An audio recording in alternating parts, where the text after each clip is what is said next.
নমস্কার বন্ধুরা, আমার চ্যানেলে আসার জন্য অসংখ্য ধন্যবাদ। বড়দের প্রণাম, ছোটদের ভালোবাসা নিয়ে আজকের ভিডিওটা শুরু করছি। তো চলো সবাইকে বলে দিই গুড মর্নিং। সকাল সকাল উঠে পড়েছি। উঠে ঝাঁটটার দিয়ে ঘরদোর মোছা আরম্ভ করে দিয়েছি। আর আগের দিন ভীষণ শরীরটা খারাপ ছিল, তাই জন্য দুদিন না ভিডিও দিতে পারিনি, তাই কিছু মনে করো না। আজ শরীরটা একটু আগের থেকে বেটার মনে হচ্ছে, তাই জন্য ভাবলাম যে একটা ছোট ভিডিও বানিয়েই ফেলি। তো চলো সকাল সকাল লেগে পড়েছি কাজ সারতে। তো ঘর দোরগুলো মোছামুছি হয়ে গেলে আরও তো অনেক কাজ আছে। তো চলো, প্রায় ঘরটা মোছা হয়ে গেছে, ওপরটাও মোছা হয়ে গেছিলো আগেই। তারপরে আমি চলে এসেছিলাম এখানে বাসি কাজ সেরে একেবারে চেঞ্জ করে গপুকে ঘুম থেকে তুলে তারপরে চা বানিয়ে নিয়েছিলাম।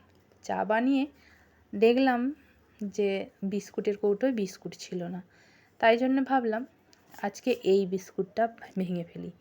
কি বলো তো, ক্রিম কেকার, তারপরে মানে যে বাটার যে ক্রিম কেকার, তারপরে তোমার কি বলবো নোনতা, এগুলো তো সব দিনই খাই। তো আজকে ভাবলাম একটু মেরি বিস্কুটটা ভাঙি। তো মেরি বিস্কুটটা কেটে নিলাম।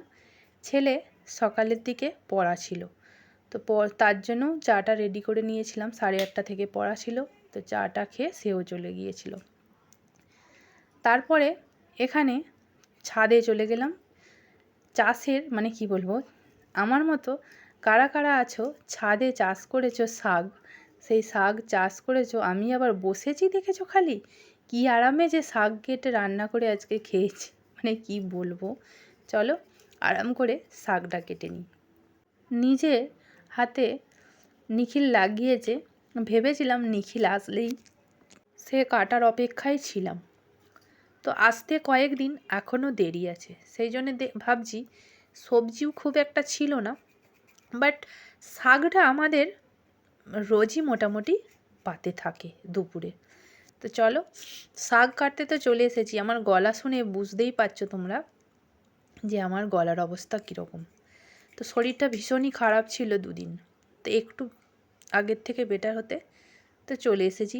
কী বলো তো, একার সংসারে নিজেকে সবই করতে হয়, শরীর খারাপ হোক বা না হোক। তারপরে 2 ছেলে, তাদের খাবার দাবারের ব্যাপার থাকে, পড়তে যাওয়ার ব্যাপার থাকে, পড়ানোর ব্যাপার থাকে। তো চলো দেখতে দেখতে শাকগুলো তো কাটাই হয়ে গেল।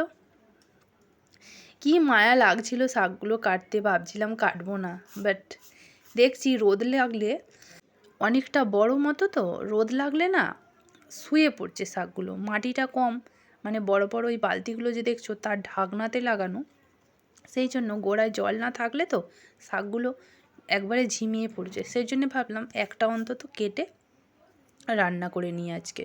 তারপরে বাকি যে দুটো আছে নিখিল আসলে কাটবে। তো চলো বেশ আরাম করে এখানে পাখার হাওয়ায় শাক ছাদ থেকে তুলে নিয়ে এসে কাটতে বসে গেছি। দেখো তার সাথে ঢ্যাঁড়সও আছে, তো কিছুটা ঢ্যাঁড়সও নিয়ে নিয়েছিলাম, সেটাও কাটলাম।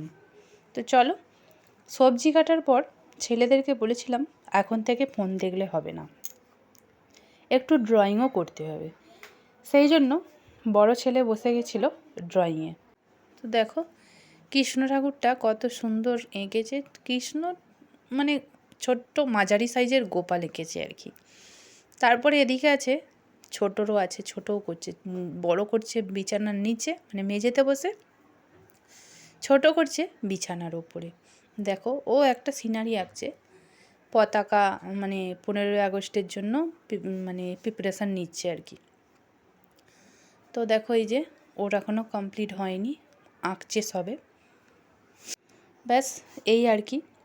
এবার আমি চলো রান্না টান্না কমপ্লিট করি, কারণ এদের কাছে বসে থাকলে তো চলবে না। তো সামনে থেকে দেখিয়ে দিই একটু তোমাদেরকে, হয়তো ভাববে যে কীরকম কী আঁকছে, তবে আগের মানে কি বলবো খুব একটা ভালো হাতের সেট আসেনি, বাট যতটুকু করছে যথেষ্ট। এরপরে রান্না বান্না কমপ্লিট করতে হবে। ছোট ছেলে আঁকে ভালো, সেটা তোমরা আগে থেকে মানে আগের যা ভিডিও দেখেছো তো জানোই। তারপরে দেখো এখানে খাবার দাবার বেড়ে ফেলেছি। আজকে বলেছি তুই নিজে হাতেই খাবি, আমি কিছুতেই খাইয়ে দেবো না। তো নিজে হাতেই মোটামুটি খেতে বসেছে। আমি আমার ভাতটা রেডি করব।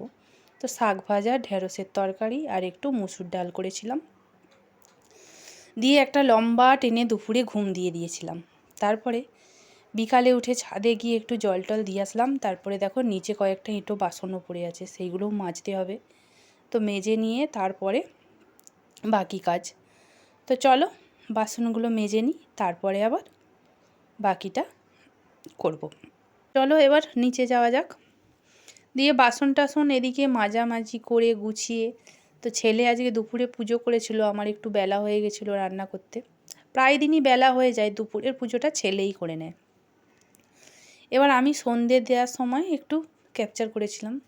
তো দেখো সন্ধে দিয়ে গপুকে ঘুম পাড়িয়ে দিয়েছি। যেহেতু কয়েকদিন বৃষ্টি হয়েছে, একটু ঠান্ডা ভাব আছে, সেই জন্য গপুর গায়ে একটা ছোট্ট টাওয়েল চাপা দিয়ে দিয়েছিলাম, যাতে ওর ঠান্ডা না লাগে। এবার ওকে ঘুম পাড়িয়ে একটু চা করার ইচ্ছা আছে। শরীরটা আর নিচ্ছে না জানো তো, কয়েকদিন ধরে শরীরটা খুবই খারাপ চলছে। বাট সকাল থেকে একটানা কাজ করছি, ভীষণ কষ্টও হচ্ছে। দুপুরে যদিও একটু লম্বা ঘুম দিয়েছিলাম, এখন শরীরটা আগের থেকে একটু ভালো লাগছে। তো দেখো এখানে দেখো গপু দেখো মশারির বাইরে ভেতর দিয়ে কি বলবো পিটপিট করে দেখছে। তো চলো চা বানিয়ে নিলাম এখানে। তো চা বানিয়ে নিয়েছি, ছেলেকে বলেছিলাম একটু সিঙ্গাড়া কিনে নিয়ে আয়। এখন না জ্বর হলে মুখটা একদমই ভালো লাগে না, সেই জন্য ছেলে 3জনে 3টে সিঙ্গাড়া কিনে নিয়ে এসেছিলো, চা দিয়ে খেয়ে নিলাম ব্যাস। এবার খাওয়ার পর শরীরটা বেশ ভালো লাগছিলো জানো তো। তো চলো আজকে এতটুকুই শেয়ার করলাম, এর থেকে বেশি আর শেয়ার করতে পারলাম না। ভিডিওটা যদি ভালো লেগে থাকে অবশ্যই লাইক কমেন্ট শেয়ার, আর অবশ্যই আমার চ্যানেলটাকে সাবস্ক্রাইব করে দিয়ে পাশে থেকো। আবার দেখা হবে আগামীকাল অন্য একটা ভিডিও নিয়ে। ততক্ষণ ভালো থাকুন, সুস্থ থাকুন, টাটা।